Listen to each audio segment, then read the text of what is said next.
Well, welcome back to the Canadian Virtual HR Conference. My name is Mark Belash. I'm president of TorontoJobs.ca. I just wanted to check that the video and audio is okay on our end. So I'm going to just wait for confirmation on that, and then we'll get started. But really excited to be joined by a great panel here, and we've got lots to cover, and I'm getting the thumbs up that the audio and video is good. So we're good to start. So thanks for all of you in advance, but thanks to everybody who has been here. Thanks to the other speakers that have been on as well. Hope you as an attendee are enjoying the event today as well. We've put in a lot of work to get the speakers and topics and research them. So I'll give you some information about how to let us know how we did at the end of this. So we've got about half an hour for the panel, and I'm really excited to be joined by these great three HR professionals. So I'm going to start clockwise on my screen. So Mehdi is first. Mehdi Rahman is Director of Human Resources at Spin Master. So first off, thanks for being on, Mehdi. And why don't you talk a little bit about yourself and what you do and your organization? Yeah, sure. So my name is Mehdi. I've been, serving some of the best companies in Canada and around the world. I worked for McDonald's Canada, Best Buy, Publicis, and Luxottica, and then most recently with Spin Master. And I'm actually transitioning to a new company with RSA, so I'm pretty excited about that. And I've been really fixated on culture, the employee experience, and also around performance as well. So those are some of the main areas that I've been focused on in my current role. Terrific. And Laurie Darsan is Director of Human Resources at Sensors and Software. Laurie, thanks for being on. And again, you can do the same. Just talk a little bit about yourself and your organization. Great. Thank you for having me. I'm the Director of HR Sensors and Software. Sensors and Software is a GPR company. For those who don't know what GPR is, it's ground penetrating radar. I didn't know what it was before I started working with them, so don't feel bad if you don't know. So anything below the surface, our equipment can detect. So it's used mainly in the utility industry, mining, forensic, for ice as well, pavement. So construction, absolutely any and everything. It's actually very interesting stuff. And with Sensors and Software, our market is very niche because we have many, many products for many different industries. So even with our competitors, we have competitors in various aspects of our products, but not all of them. So it's a little bit of history. Since we were recently acquired by a much larger company in November called SPX. And one of their subsidiaries is called Radio Detection. Actually, some of their products are similar to ours. My focus in HR has always been more of a generalist, where I do a bit of everything. Right now, as you know, with COVID, diversity and inclusion, acquisition, mental health has all been a main focus on my plate right now, along with performance and employee engagement. It's been, I have to say, one of the most challenging years of my career, but we can get into that later. For sure, we'll definitely talk about COVID and the year last year as it has been. And Shirley, thanks very much as well, Laurie, for being on. And Shirley Marie Garcia is Director of People and Culture at March of Dimes Canada. Thanks, Shirley, and perhaps you can introduce yourself as well and what you do. I'm delighted to be here. Thank you, Mark, and it's a pleasure to meet you, Mehdi and Laurie. So I'm Shirley Garcia, and as the Director of People and Culture, my responsibility is to really ensure that we engage over 2,200 of our employees and 4,000 volunteers across Canada. And the people that we attract and retain are people who would prefer to have really careers in improving the lives of people living with disabilities. And as the Director of People and Culture, that has been the focus of ensuring that whatever people practices and programs we have put in place, it's really to support our strong client-centered philosophy and our commitment to diversity and inclusion. So I'm looking forward to our conversation today. Thank you. Terrific. Yeah, we'll definitely talk about diversity and inclusion. Well, thanks for being on here. And if you're watching, you have any questions, by all means, put them in either the event or the stage chat, and I will be happy to moderate them for any particular panelists that we have as well. So Mehdi, maybe we'll start with you. The year, over the last year, obviously COVID has been the story. How's that impacted you, and in what ways, what adjustments have you made over the last year? Several. I think the word of the year was pivot, and everybody had to learn to pivot. There was a lot of good technology that was available for us before the COVID, but what this last year allowed us to do is really start digitizing our employee experience, and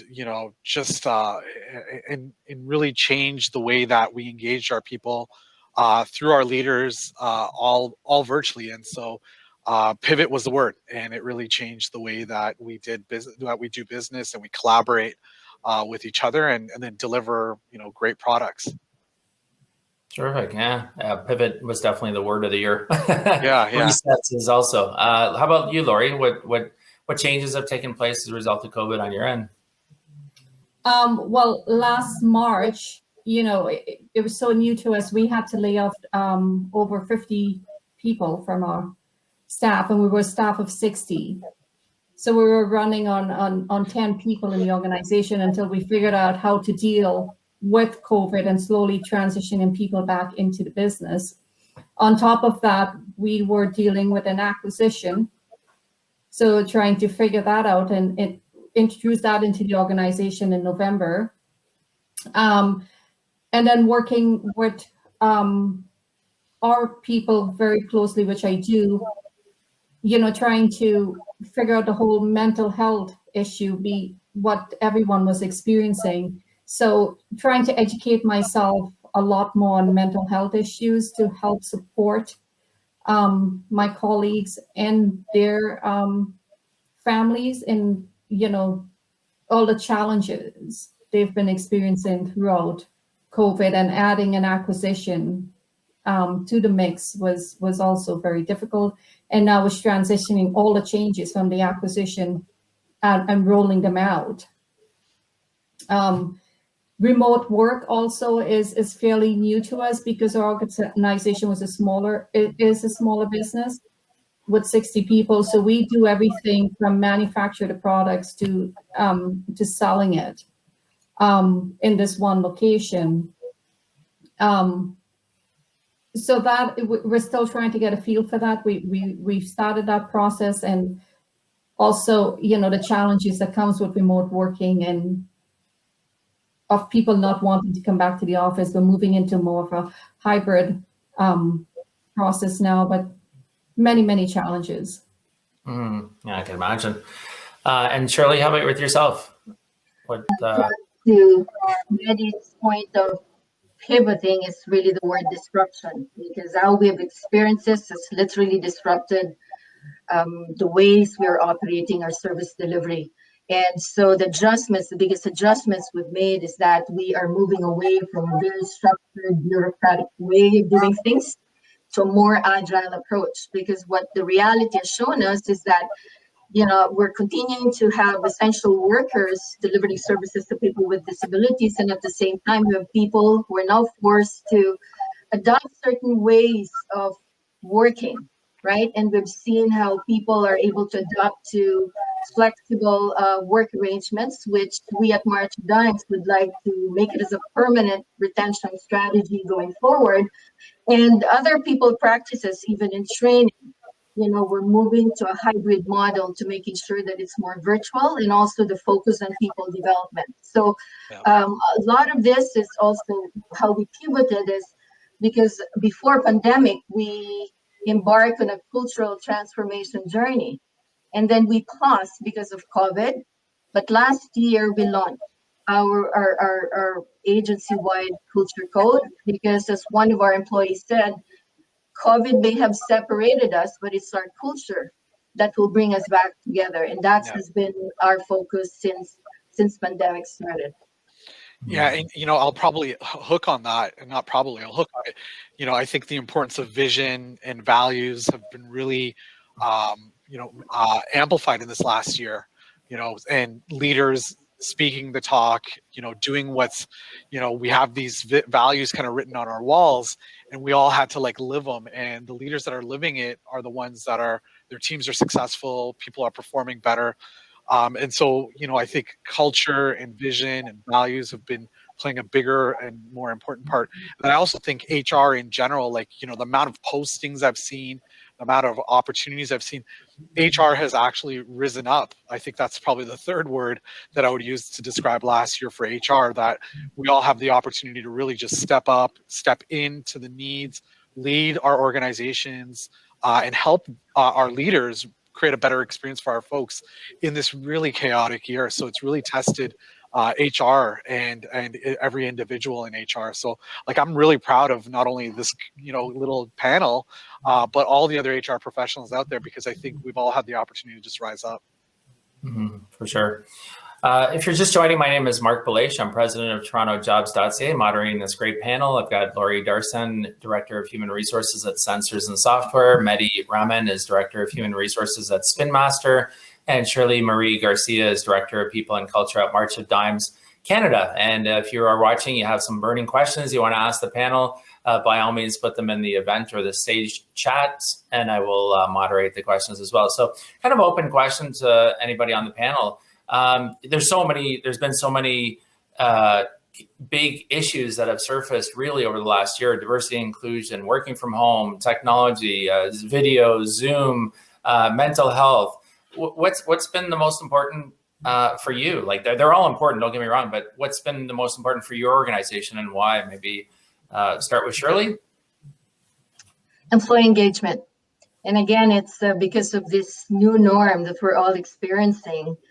We're truly been focusing on making sure we're continuing to engage our staff, and not only staff, but our volunteers, making sure that every day they come to work. It's not only making sure that we keep our service delivery to our consumers very safe, the best way possible, but caring for themselves as well, because it's only when our staff and volunteers could care for themselves, that's how it can spill over to other people who will be relying on our services as well. So the focus has been on employee mental health and wellness, as well as continuing to explore ways how to engage more meaningfully our staff and our volunteers. Laurie, how about you with yourself? The focus has been, employee mental health and wellness, simply because, with COVID, we did have the layoff. We slowly transitioned people back in, and then we introduced an acquisition. So, of course, with that became fear of possibly losing jobs or becoming redundant. And with the acquisition, just so many changes, because we are now part, of such a huge company, as opposed to just being a small company, with the owners being, the CEO of the organization. So that aspect of us has been really challenging in terms of the employee engagement, as well as keeping them engaged throughout all of this. And maybe I can have a conversation with you offline, Shirley, since you're very much an expert in this field. But I do find that to be quite a challenge, especially with all the changes I'm introducing constantly. Yeah. Hooking on that and almost like creating a continuation. Like, if you say engagement is the bucket with subheadings of like diversity, inclusion, employee listening, really what we're all trying to do is keep our employees engaged and focused. I think there's like this attention economy where people are so distracted with so many real problems. My kid going and having, school online, or not going to have school online, and flip-flopping back and forth, childcare issues, and then on top of my job, acquisitions, organic growth, or even, organizations that are starting to scale down. And, I've seen reductions of about 5% in most organizations. And so, keeping people focused and engaged so that they can perform. And that's probably where, at the end of the day, what I'm very fixated on is just, now we're going to start seeing fiscal year end results. And, did we meet our score and our results, and as a result of that, what kind of changes will we need to continue to make sure that we sustain this business or all the businesses. And so it's about like really keeping people engaged, keeping their focuses on their job and their task at hand, having them not distracted or even like succumb to all the pressures that they're facing, and then at the end of the day like still deliver results. So it's like a massive balancing act that many people may not have been prepared to do. And so I think as HR practitioners and professionals, it's like our job to help our partners stay focused and keep them productive. Mm-hmm. Oh, good points. Yeah, good. Thanks for all of you. Well, what are the biggest learning takeaways that any of you have had over the last year that you can share with others who are watching to say, hey, like this is what we did. We tried this. It didn't work, or maybe it did work, and we want to share it with you as a fellow HR professional. Anything that you'd take away that you're happy to share? Lori, do you have anything that you want to share with the audience? Oh my goodness. Do not do an acquisition during such a crisis period. I think one of the biggest challenges I am facing is with the number of changes, and I'm not talking about the acquisition aside, is with COVID and understanding, the challenges that people themselves are facing. And as, you pointed out, Melody, they have childcare issues or whatever personal issues they may have. I do find there's a challenge with engaging the other leaders and them understanding all the other challenges that people are facing behind issues. And as an HR professional, I feel that we have to figure out everything behind the scenes and try and make everything work together. But I do find there's a lot of empathy that's lacking. Wow.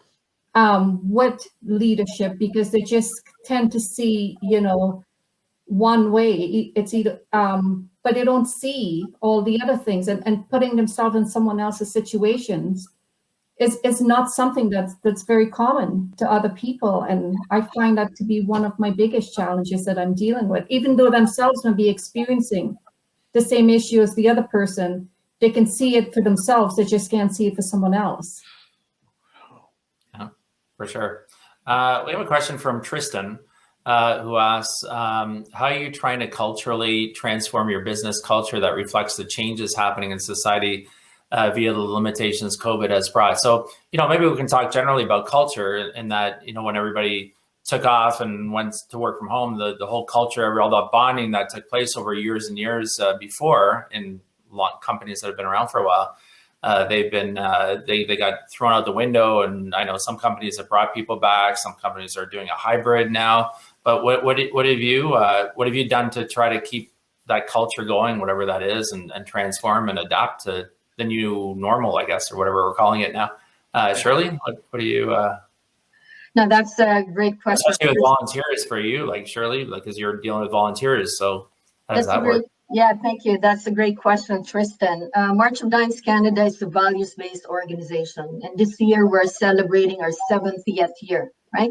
So all these over so many decades that we have increasingly becoming more diverse and more adaptable to the kind of society and the large community in general that we're providing our services to. Because that's what we see, our society is increasingly becoming culturally and ethnically diverse. You're seeing greater acceptance of gender equality, you're seeing differences in sexual orientation, you're seeing representation and inclusion of people living with disabilities in our society.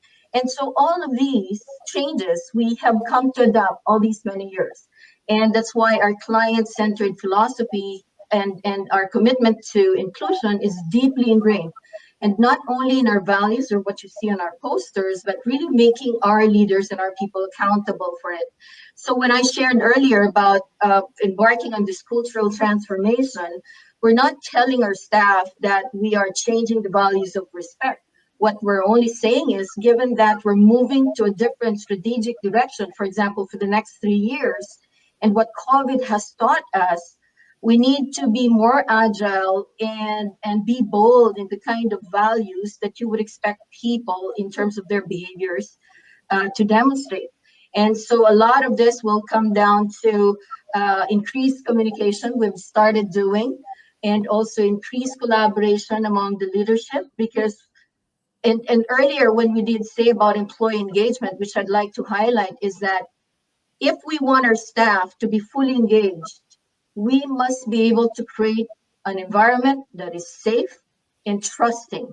And our supervisors and leaders are the biggest influential people to making that happen. And that's why when we worked on our culture code this year, there's greater emphasis on leadership accountability, because now that people are working remotely to a greater extent as an employer, we've lost control of how people operate.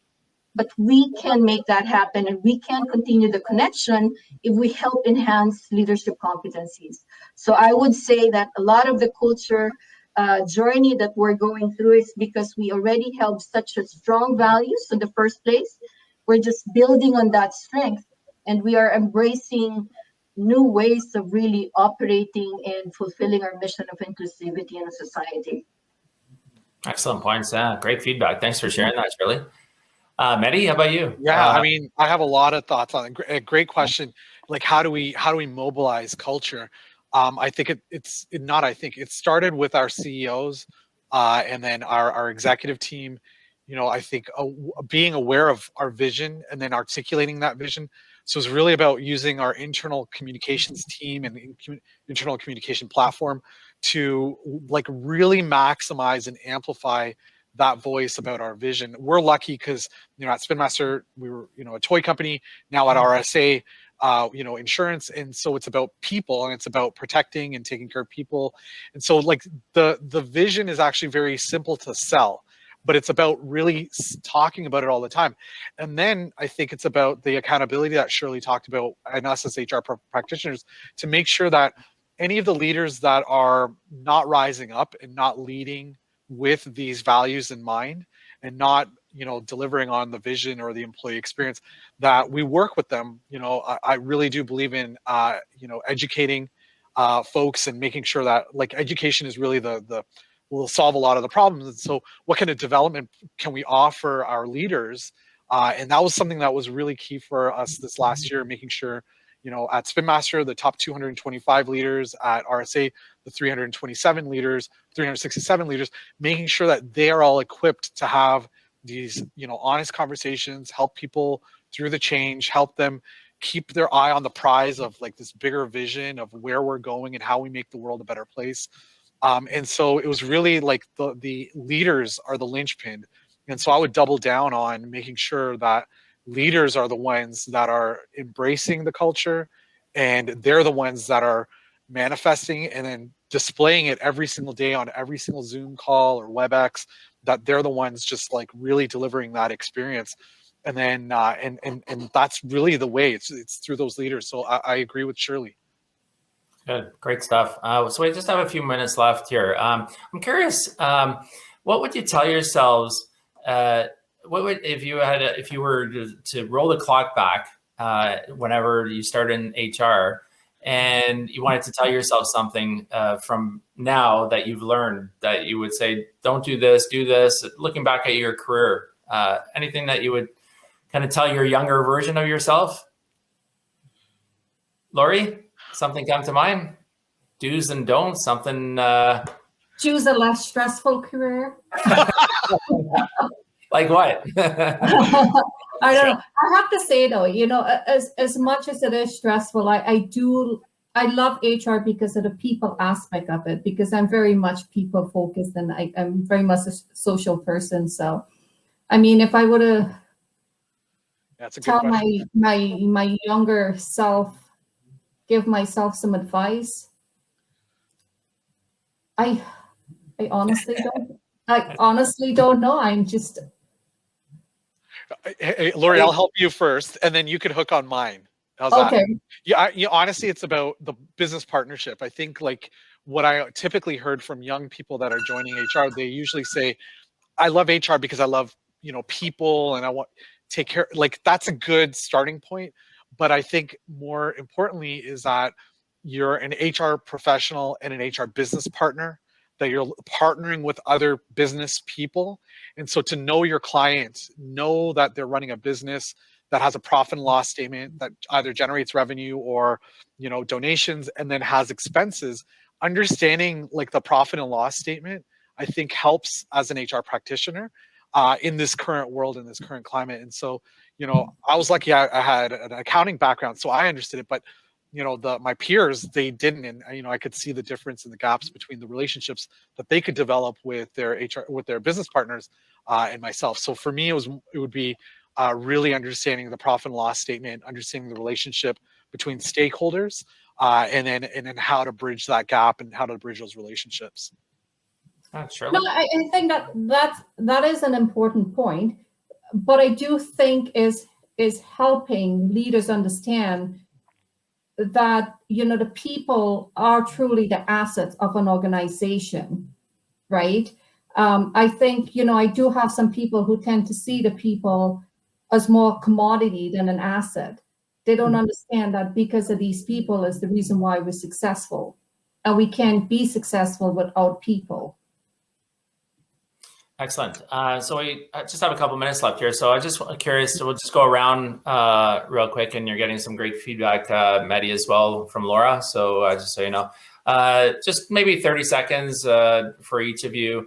Anything that you want to share with the audience, anything that we had talked about that you wanted to mention something further, or I don't know, promote something, an event or something that you're doing or otherwise. So Shirley, do you want to start?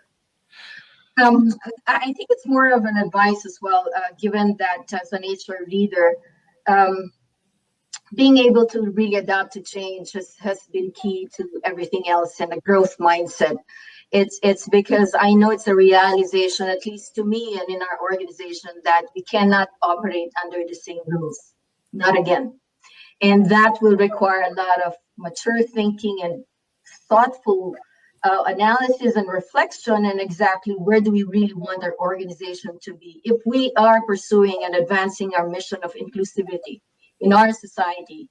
That will require really breaking those old ways of operating, and I have embraced that challenge. So the growth mindset and being able to adopt are really key attributes that I know for those who are job seekers, that is definitely an attribute, competency, and the skill set that we will be looking for people who would like to have that career in a sector that will help improve the lives of people living with disabilities across Canada. Excellent. Thanks, Shirley. Mehdi, over to you. 30 seconds. Believe in yourself. Like, we are the change. Like, now's the time. The future is not this distant place. It's today, and it's no one else that's going to solve the problem. It's HR. We are the linchpin. We are the ones that are going to really impact change in the organization. And so, like, be the change. Don't wait for anyone else. Don't wait for permission. Just do it. Like, I really do believe in our profession, what we do, and the impact that we could have. And now's the time. Excellent. Great points. Laurie, to round things out. I would say just embrace the challenges that's currently happening in the workplace and in your homes, and learn from it, because that's all really we can do, and use this opportunity to really shine and show what you are. Excellent. Well, thank you all for coming and being on the panel at the Canadian Virtual HR Conference today. The event has been presented by TorontoJobs.ca. It's powered by eventlogic.ca, logic with a K. Again, my name is Mark Belache. I'm president of TorontoJobs.ca. The panelists today, Laurie Darsan, Director of Human Resources at Sensors and Software Inc., Mehdi Raman, Director of Human Resources at Spin Master, and Shirley Garcia, Director of People and Culture at March of Dimes Canada. And again, my name is Mark Belache. I'm president of TorontoJobs.ca.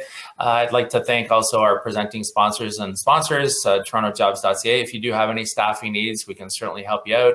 Feel free to visit our website or email sales@TorontoJobs.ca.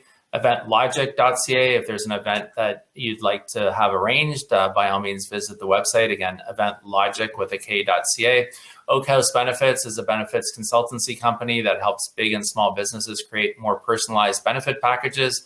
You can visit oakhouse.com for more information. And if you'd like to have your organization and services highlighted or speak at a future conference, feel free to reach out to myself, or you can check out eventlogic.ca as well. And as far as upcoming events go, we have the Recruiters Conference happening on Tuesday, March 9th, the Staffing Firm Owners Conference on Thursday, March 11th, and the next HR conference happens on Wednesday, March 24th. And we also have some hiring events as well coming up that you may be interested in exhibiting at or being a speaker or part of our panel. That happens Wednesday, March 10th, which is the Tech Career Fair. Thursday, March 18th is the Student Hiring event. And Wednesday, March 31st is the Virtual Career Fair presented by TorontoJobs.ca. Again, you can connect with us on all our social media at Facebook, Twitter, LinkedIn, and Instagram. And you can also subscribe to our YouTube channels. And we do tack on an extra 10 minutes to today's event so that you can still go into the networking area and go into the expo to check out some of our sponsors and exhibitors. And we will be sending you a survey as well that you can answer within the next 24 hours. It helps give us some information on how we can make a better event in the future. So thank you all for being here. Stay safe. Hopefully the back half of 2021 will be better than the front half of 2021. Let's hope. And again, thank you, Mehdi, Shirley, and Laurie for being on the panel. So thanks again. Thank you.